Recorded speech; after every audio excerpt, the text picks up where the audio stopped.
Our next guest is the former Lieutenant Governor of Maryland and former Chairman of the Republican National Committee. He's also the host of the Michael Steele podcast. Michael, it's great to see you. During the RNC, you are actually going to be speaking at a parallel convention on founding principles that features Republicans who don't see eye to eye with this president. So we've got you on every network as usual, so this is nothing new for you. But Michael, let me ask you, let me take our hats off of where we're at, all this. You are also a pro at conventions, at running the Republican Party. What does the president have to do to pull it off this week? Well, it's an interesting dynamic that the president faces coming into this convention. For the last several weeks, what you've seen is an effort by Republicans and the president specifically to define Joe Biden. And Joe Biden has been very effective at avoiding that definition. And in fact, what we saw at his convention was really the consolidation around the idea, at least among Democrats, that this is an election about Donald Trump. It is a referendum on Donald Trump. For Donald Trump coming into his convention this week, it is to counter-program against that, to say, no, wait a minute, this is not about me. This is about other things. This is about how you're going to take the country back away from the progress that we've made. It's how you, as Democrats, are going to raise taxes, et cetera, et cetera. So he wants the broader argument to be made, specifically focused, for example, on the economy, so that becomes the narrative. Because he knows, at least in some polling, he enjoys a 10% gap to his favor on the issue of who can best handle the economy. So you're going to see him springboard off of that, pivot away from this idea that this is a referendum about him in the last 4 years, and especially about his handling of COVID-19 and the economic downturn, and talk about, well, remember when the economy was great? We're going to go back there again. We'll make the economy great again. Michael, you're still a Republican, right? Yes, absolutely. And you and I had a discussion a few months ago, and it was a very powerful thing you said. You said there's nothing more sacred in a democracy than the vote. Do your Republican colleagues and friends, whom I know you still have many, believe that voting is a sacred part of the DNA of the nation? Yeah, and that's, I guess, so in so many ways for me, the frustration, because we have been advocates in this space in the past. We recognize and have actually built into our platforms, our Get Out the Vote effort, our ground games, the strategies around vote by mail, absentee ballot voting, which, by the way, America are the same thing. And to hear now the president go on and on and on about this being a fraudulent act, that if you vote by mail, you're committing a fraud, as he himself has voted by mail twice now, once in the primary and just recently when he submitted his ballot by mail to the state of Florida. So it's disheartening to hear the silence, if you will, and the acquiescence by so many in the party when they know that's in many cases how they themselves got elected. The margins in their districts turned on their ability to have an effective vote-by-mail program, something that we did rather successfully in 2010 in helping Republicans win and gain the offices that we did in 2010. So to now see folks just sit on their hands while you have blue post boxes taken out of neighborhoods, you're having advanced machinery in mail sorting stripped out of mail rooms, you have to ask the question why. And then don't give me this, well, this is all a part of the reform. Well, will you just decide to reform the post office 7 weeks, 8 weeks before a very important general election? Why weren't these reforms in place a year ago? So this really stretches the credulity of a lot of Republicans who are saying that this is really just sort of, our efforts to make sure and strengthen the Postal Service. That's not what the American people are hearing from postal workers.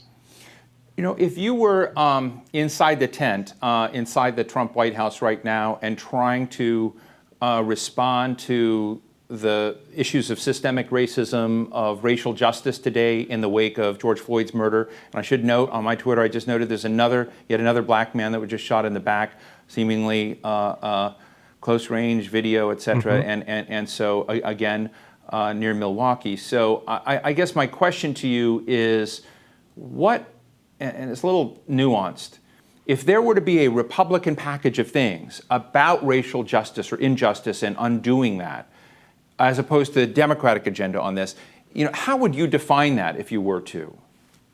Well, before Charlottesville, I would have defined it as let's have an honest conversation about where we are as a nation on race. Remember the history and heritage of this party, born out of defeating slavery, born out of the abolitionist movement. Our first and founding president was an abolitionist.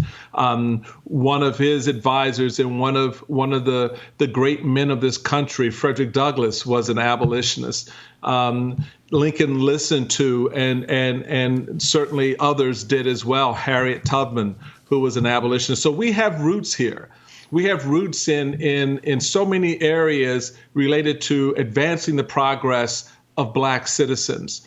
And yet we seemingly have walked away from that. So one is understanding the history and appreciating that. And then two, understanding how to talk about it. Understanding how to put it in context in light of what's happening in Black communities today. Don't just sit there and think that you've handled the situation because Black unemployment is going down. Hell, it was starting to go down during Barack Obama's term, and yet you had Freddie Gray, you had Ferguson, you had all these other events. So there's much more in the story, in the narrative of race and America than we want to talk about or admit. So be that president that's willing to come out and talk about it in a way that will move the nation to a better conversation.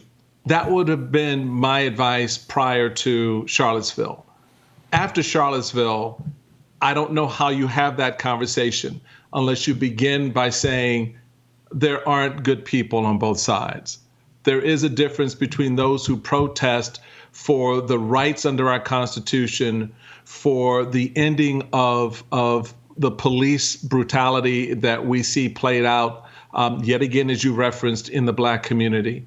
And that's not an anti-police thing. You can speak about the way the police engage and wind up killing young Black men without sort of saying, well, that's an anti-cop thing. No, because in the Black community, we have very strong support for the police. They just want the police to stop killing their boys.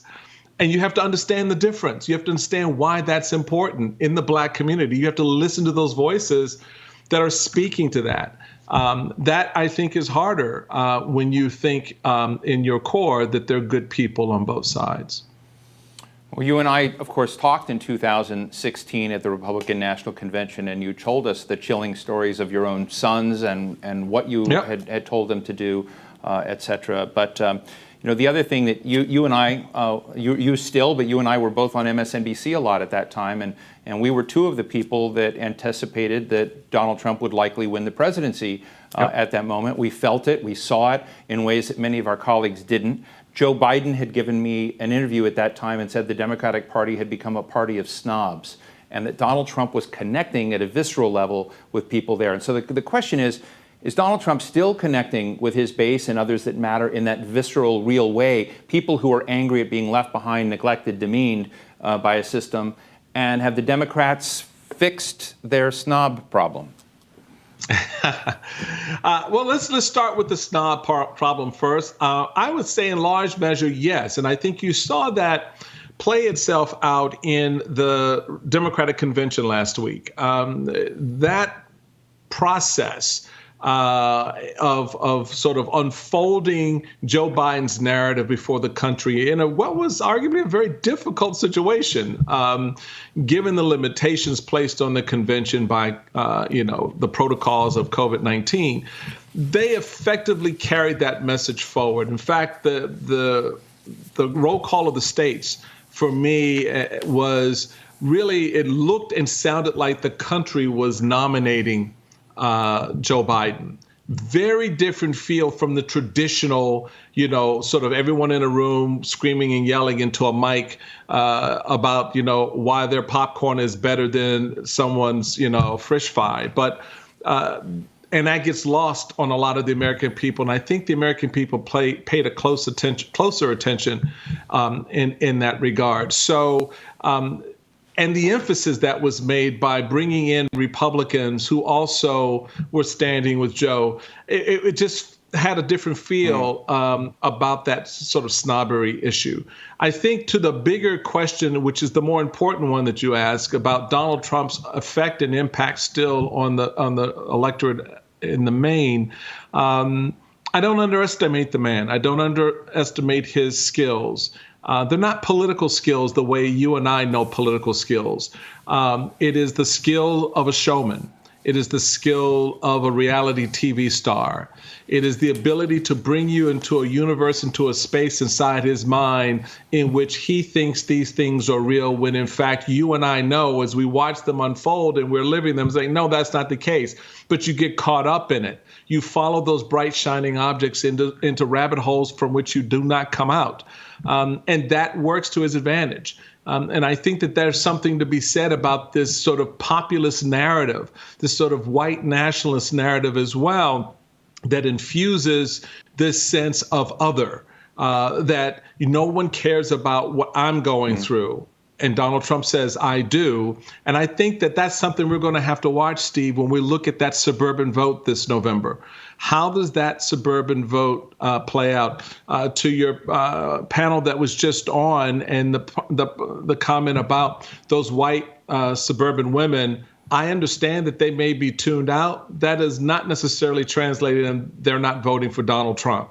And I think we need to understand exactly what that means when they look at their own situation, particularly on that economic piece that I referenced before, and feel that at the end of the day, on the other side of all of this, I still think Donald Trump is going to make my economic situation better. And that's an important piece. And that's why Donald Trump has made the push specifically to white female suburban voters the way he has over the last few weeks. Well, Michael Steele, it's always a pleasure to get your insights and share time on these important issues with you. Thank you so much for joining us. My pleasure, Steve. Thank you.